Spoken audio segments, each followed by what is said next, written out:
नमस्कार, मानस Mishra, world news India में आप सभी का बहुत बहुत स्वागत करता हूं। अभी सुप्रीम कोर्ट में हालिया में एनसीईआरटी ने उसके भ्रष्टाचार पर एक किताब लिख डाली, एक चैप्टर लिख डाला। लेकिन अब जो हम आपको लेकर आया हूं आपके सामने, जो है सुप्रीम कोर्ट भ्रष्ट और नेताजी चंगे। ये कोई जो मैं आपको दिखा रहा हूं कोई टैगलाइन या कुछ नहीं है, ये सच्चाई है।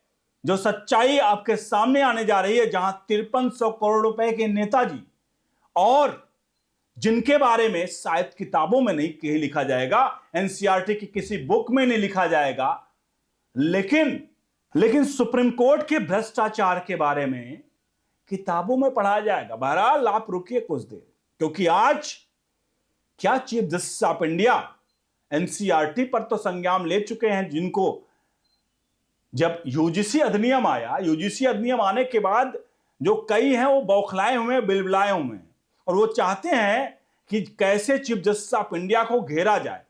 तो वो यूजीसी के, चाहे वो भले सरकारों में किसी के पक्ष में बात नहीं करो कि सरकार हो या कोई भी हो, ये कानून तो सरकार ही लेकर आई थी, इसलिए कोई भी दूध का धुला हुआ नहीं है। आपको दिखाने जा रहे हैं पूरी खबर, और ये खबर आप जरूर शेयर करिएगा, क्योंकि आखिरकार जब सुप्रीम कोर्ट के भ्रष्टाचार के बारे में, वहां पेंडिंग केसेस के बारे में किताबों में लिखा जा रहा है, तो आखिरकार सांसदों के एरिया में जो डेवलपमेंट है, विकास है, वहां पर जो भ्रष्टाचार है, जो विकास नहीं हो रहा है, उसकी बात कौन लिखेगा, उसकी जानकारी कौन देगा हमारे युवाओं को, हमारे बच्चों को। बढ़ते हैं खबर की तरफ। अनुरोध करेंगे वीडियो के कमेंट बॉक्स में अपनी राय प्रतिक्रिया जरूर दीजिएगा, और वीडियो को जितना हो सके अपने हित मित्रों को जरूर पहुंचाइए, क्योंकि हमें पैरेलल में बैलेंस बना के चलना पड़ेगा। सुप्रीम कोर्ट में भ्रष्टाचार है तो वहां पर भी बात करनी पड़ेगी, और सांसद भ्रष्टाचारी अगर हैं तो वहां पर भी बात करनी पड़ेगी। आपराधिक अप्रोच क्या है, मैं किसी पर इस तरह से आरोप नहीं लगा रहा हूं, लेकिन जो आंकड़े बता रहे हैं उन पे चल रहा हूं। सबसे पहले आप देखिए पहला प्रमुख आंकड़ा, वीडियो को लाइक शेयर करते रहेगा। देखिए आपके सामने ये राज्यसभा पर एडीआर की रिपोर्ट है, जिस एडीआर की रिपोर्ट में बताया गया है जो 229 यहां पर राज्यसभा सांसद उनके आंकड़े दिए गए हैं। कुल सीटें 233 हैं, नामित छोड़ दीजिए, नामित को नहीं ले रहे हैं इसमें, क्योंकि 245 हो जाती हैं। केवल 229 सीटों पर यहां दिया गया है। इसमें औसत संपत्ति प्रति एमपी की 120 करोड़ रुपए बताई गई है।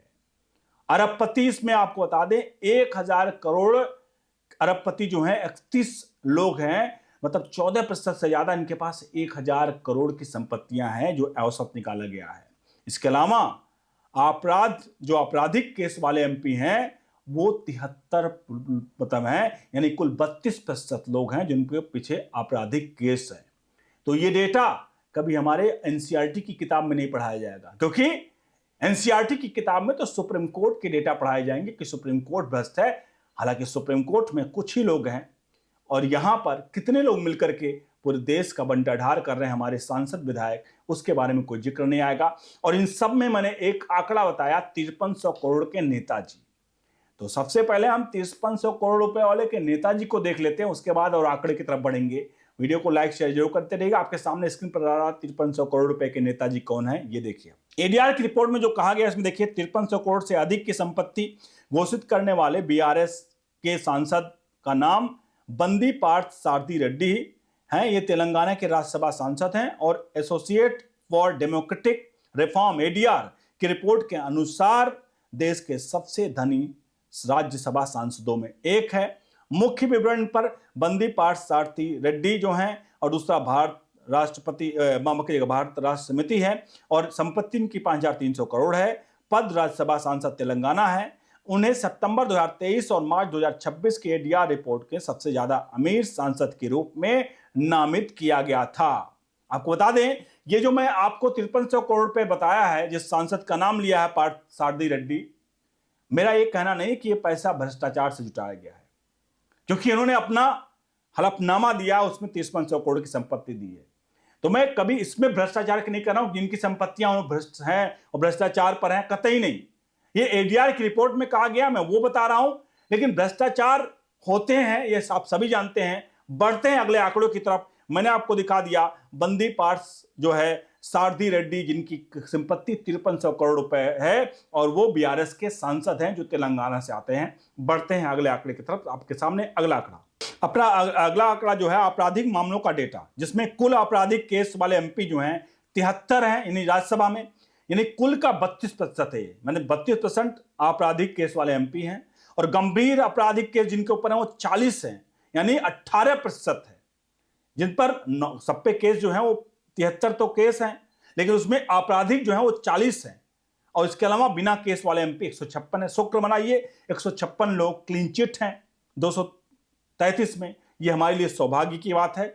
और इसमें अगर बात करें, यानी हर 5 में से लगभग एक सांसद गंभीर अपराध से जुड़ा हुआ है, ये आंकड़े औसत बता रहे हैं। बढ़ते हैं अगले आंकड़े की तरफ, आपके सामने स्क्रीन पर जा रहे हैं।